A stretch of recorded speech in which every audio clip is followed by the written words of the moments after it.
Hello mga ka-warriors! I'm back!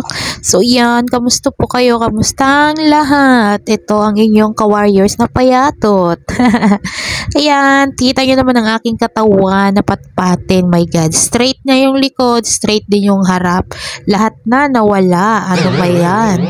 Talo ko pang bakla. Yan, nagluluto po ako ng egg dahil kailangan ko po ng egg. Dahil sabi ng aking doktor, everyday itlog. Kailangan kong kumain yan mga ka-warriors. So, mga ka-warriors, alam ko, yung mga nagda-dialysis dyan, relate naman tayong lahat. Dahil kailangan talaga ng nutrients ng ating katawan. Kaya, ayan. Excuse me po. May sasabit-sabit. So, ayan. Nakita ko yung aking katawan, no? Naawa rin ako sa sarili kong katawan. My God, ano na nangyari? Sobrang payat ko. Pero guys, medyo okay na yan. Di tulad nung talagang, nung nakakonfine ako. As in, sobrang payat ko. Parang yung balat, yung buto ko, binalutan na lang ng balat. Sobrang payat. Tapos nangitim ako nung time na yon. Kaya medyo okay na ako.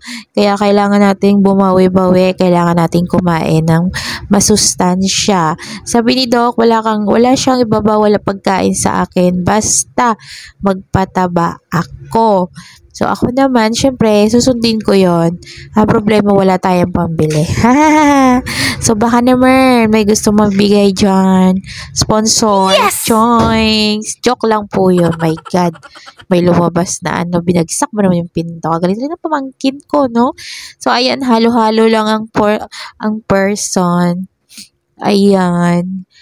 Medyo okay na po yung aking kaliwang paa, 'di ba po, yung nahulog sa hagdan. So, nailalakad ko na po siya ng hindi ako naka-wheelchair. Opo, ilang buwan din po ako naka-wheelchair dahil hindi ko mailalakad ang aking paa dahil namaga po yung tuhod ko nung nahulog ang inyong ka-warrior sa hagdan. So, ayan, okay na po ang aking paa.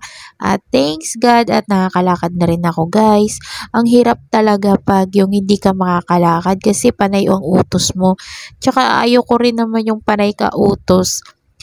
Minsan gusto ko talaga na akong gagawa kasi umiinit lang yung ulo ko pag yung utos ko hindi naayos at nasusunod, o di ba? Perfectionist yan. Charot, hindi po tayo perfect. So yan, kakain na po tayo. Ang aking ulam ay ang tortang itlog. Ako lang po yung kakain ng tortang itlog kasi siguro nagsawa na rin sila, no? At yan, may katabi akong black coffee. Maliit lang naman po yung tasa ko, guys. Kasi bawal din naman tayong magkape, diba? So, konti lang talaga. Tapos, ayan, may isda. Pero, syempre, isda ba yan? Oo? Ay, hindi. Ano yan? Dumating kasi yung si Daddy na galing sa work at bumili ng ulam. Ayan, sarap. So, ayan. Tapos, nagpunta na rin po ako ng dialysis. Nakikita nyo po, ayan. Dahil okay na ang ating tuhod at ang ating buto-buto. Ayan, nag-angkas po ako para mas makatipid sa pamasahe. At guys, hindi traffic pag nakaangkas. Kasi minsan ang aga kong umalis, nalilate pa rin ako sa session ko dahil sobrang traffic. Talaga naman, dyan sa bayan ng Santa Rosa, sino dumadaan sa bayan ng Santa Rosa? Sobrang traffic po. Kaya ayan, lagi na po akong nag-aangkas para mas mabilis akong makarating sa dialysis center. At medyo mura-mura po yung aking pamasahe dahil hindi ko po kayang umakyat sa jeep.